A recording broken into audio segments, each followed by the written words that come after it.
સુરત ગણપતિ વિસર્જન દરમિયાન ભક્તોને કોઈ મુશ્કેલી ન પડે અને ટ્રાફિક વ્યવસ્થા સુચારુ રહે તે માટે તંત્ર દ્વારા આગોતરી તૈયારીઓ શરૂ કરવામાં આવી છે. અશ્વિની કુમારથી ડભોલી બ્રિજ સુધીના સમગ્ર વિસર્જન રૂટનું ટ્રાફિક પોલીસ દ્વારા નિરીક્ષણ કરવામાં આવ્યું.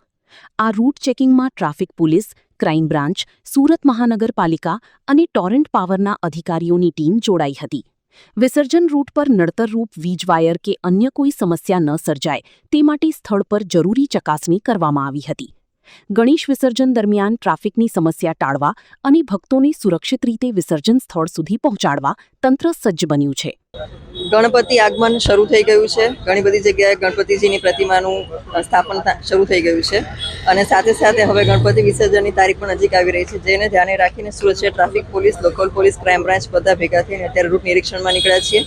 સાથે સાથે કોર્પોરેશન, મેટ્રો, સિટકો, જીઈબી, ટોરેન્ટ પાવર તેમજ લાગતા વળગતી તમામ એજન્સીઓને સાથે રાખીને અમે રૂટ નિરીક્ષણ કરી રહ્યા છીએ કે કયા રૂટ પરથી આપણે ગણપતિજીને વિસર્જન માટે લઈ જઈ શકીએ.